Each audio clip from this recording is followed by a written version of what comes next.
السلام علیکم۔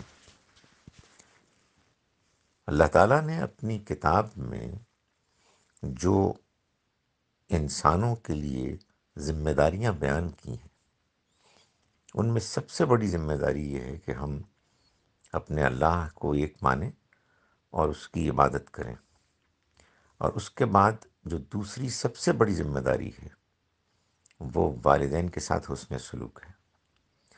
والدین اگر بوڑھے ہو جائیں، دونوں یا ان میں سے کوئی ایک، تو پھر ان کے ساتھ نہایت نرمی کے ساتھ بات کرنی ہے، اور ان کی غصے، ان کے مزاج کے بگڑنے پر بھی اف تک نہیں کہنی۔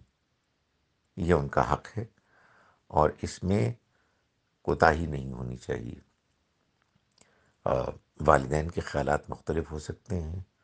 والدین کچھ اور دوسرے مذہبی رجحانات رکھ سکتے ہیں آپ کے رجحانات کے مقابلے میں، اس سے کوئی فرق نہیں پڑنا چاہیے۔